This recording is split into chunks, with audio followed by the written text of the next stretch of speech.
So you stole Ted's bus and crashed it here. What mere mortals are you, foolish beings? I'll be rid of you in no time. The OCHILLON. Where to begin? And no, I don't really care if I'm saying it wrong. I'm trying. Boom, boom, boom.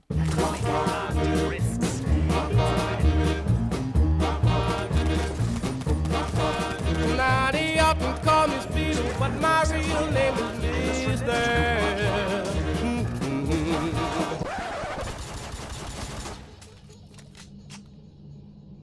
The box holds secrets. It lies. Now, as many of you are aware of, custom zombies maps are the last saving grace for zombies in this series if World War II's maps aren't any good. A lot of the community revolves around zombies, especially on YouTube, with channels like, Mr. Dalek JD, Noah J, Syndicate, The Relaxing End, Mr. T Letsify. There's a bunch of them, and there's been a new era of standards and quality control put into these maps by the developers who, whether or not you believe it, do listen to us. They have to. That's how dedicated this fan base is. Before I start this review, I have to take you back to the first time I ever touched Notched on Toten. Nothing to me will ever compare to the first time I beat the World at War campaign and tried out Nazi zombies. I wasn't very good when I first started playing, and I didn't know if I would survive or trust myself to survive. Of course, like most of us, I only lasted a few rounds, but that rush has been with me ever since. Countless times playing split screen with friends, I'm just trying to make it past 10 rounds. No perks, no pack-a-punch, no gobblegum, no way of knowing exactly what to do or how to do it, just to survive. There's something that is just so innately satisfying about finally making it to that round, or building your first wonder weapon, or completing your first Easter egg, or just taking in the general atmosphere of the map. And it's so good, and that's why custom maps have thrived over so many years. Now, contrary to popular belief, I didn't really ever take custom zombies seriously. I mean, sure, there were neat little DLC that you could play as a break from the main maps, but that rarely ever made me drop my jaw genuinely. Don't get me wrong, there are a ton of really cool maps that are a lot of fun to play with friends, but none of them ever really made me feel like they were genuinely made maps. They made me feel like it's release day for a new map and I'm first taking it in.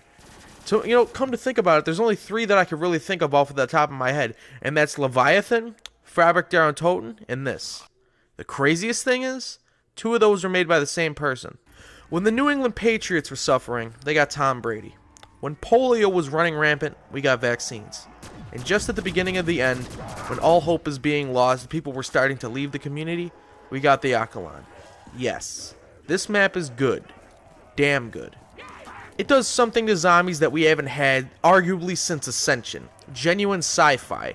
In a world of zombies maps that have become too convoluted for their own good, we forget that we were missing this very important detail. Now, I'm not saying that none of the new maps have any sci-fi elements to them, but we have to remember that at first, the storyline revolved around Nazi Germany trying to win the war. That was the basis of the story. And this series has been missing that somewhat wacky, mad scientist vibe for a while, and with this map, I feel it again. I feel like I'm playing a map like Der Riese again, and that feels so good. The atmosphere in this map is extremely ambient, as the sounds of screams and crying can be heard everywhere, and as you progress through the map, you begin to notice that not everything is as it seems.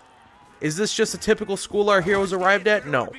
And without spoiling anything for you, it's far from that. Now, getting into this map's design, I have to say, it reminds me a lot of Gorod Krovi. There's a lot of multi-level passageways inside this decrepit school, whether it's holes in the floor that drop you down into the basement, or entire sections of a story crumbled beneath your feet. It gives the map a great sense of elevation, and there's always somewhere to run to. I do, however, feel that this gives the map a bit of an easier advantage, considering that there's rooms in this map where no zombies spawn in. I'd advise trying to take up training on the outskirts of the map rather than just camping, although you could do both, but I'd recommend training because there's a lot of cool new weapons and perks that you can use to your advantage. Perks in this map obviously include your main 4, Jug, Speed, Double Tap, and Quick Revive, but that's kind of a given. You also have Stamina Up, which was a nice treat and a great choice by Mad Guys considering the amount of running you're going to be doing. But the real treats are all of the fan-made perks, including the always awesome Banana Colada, which, increases your slide speed and leaves behind a yellow trail causing zombies to slip. You know what Banana Colada is, I'll just leave it at that. This map also, however, includes perks that I wasn't aware of personally, such as Ice Ball Blast, which allows you to not only double jump, but also allows you during that double jump to press the crouch button midair and freeze the ground around you, making killing all 24 zombies an ease without a weapon like the Thunder Gun. Also on the map is Mad Gaz Moonshine, which acts almost as a replacement for PhD Flopper. When you slide with the perk, you release an explosion that will set zombies on fire.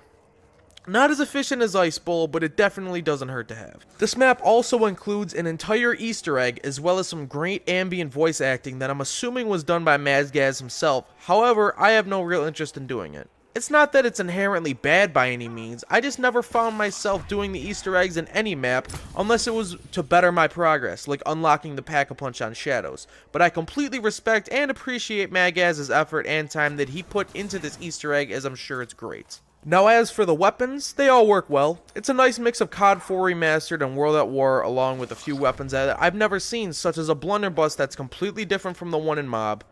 I didn't get a chance to Pack-a-Punch it, but the reload animation is smooth and it sounds great. Other than that, not too many insane weapons here. Each one obviously double packable with the exception of the Wonder Weapons. And they even gave the M1911 a new Pack-a-Punch form, turning it into a 3-round burst pistol that is decent, but doesn't hold too many bullets. But yeah, overall, Mad Gaz really outdid his last effort with this one, and I seriously can't wait for his next entry in the Custom Zombies community. He just keeps getting better and better, and OCHILLON is no exception. If you have any interest in zombies and own a PC that'll run Black Ops 3, you need this map. Playing this map actually made me upset that there's no leaderboards or stats to keep track of, and, see where I rank amongst other people who play this map. Because it is one of those rare occurrences where I really want to get better at this map and hopefully reach an insanely high round. But until that day, all I can say is this map is the shit and I absolutely love it. In fact, I'm going to go play it again right now.